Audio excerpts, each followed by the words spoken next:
Maro ny hetsika nentina nanamariana ny taom-baovao malagasy.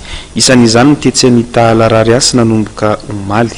Seho niavaka no hita teny nisy ireo fampisehoana ara-kolotsaina malagasy ary tao koa ny fangatahan-tsodrano tamin'ny mpanjaka amin'izao fanombohan'ny taona vaovao malagasy izao. Androany no andro voalohan'ny taona ho an'ny malagasy. Samy manana ny fomba nankalazana izany azy avokoa ny foko rehetra, kanefa iray ihany ny tanjona.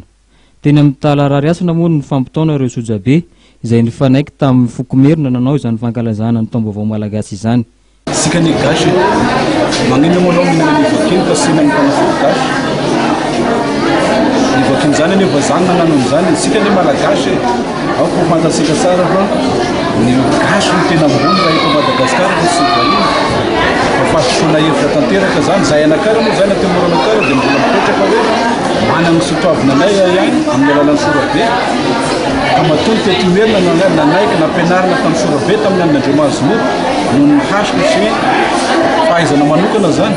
Zahay dia makasitraka ny taom-baovao malagasy satria ny antony mba fomba anankiray maintin'ny malagasy anana zavatra iombonana satria zahay antemora ny sotoavana ananay dia mino zahay ary matoky ary mahafantatra fa tsy hoela dia ho avy ny fotoana état moderne ty Madagasikara ty zany hoe ho lasa ambition zay ty tany ty ka aloha nitongavana an'izany tokony misy zavatra anankiray iombonan'ny malagasy rehetra dia manainga ny malagasy rehetra zay amin'ny manaraka mba samy ankalaza ny taom-baovao malagasy ty. Andritry ny hetsika izay natao tao amin'ny Talarariasy io dia betsaka ny olona nandray tsodrano tamin'ny ampanjaka ka isan'izany idomoina. Ny antony nandray tsodrano izao misy ny toy izao dia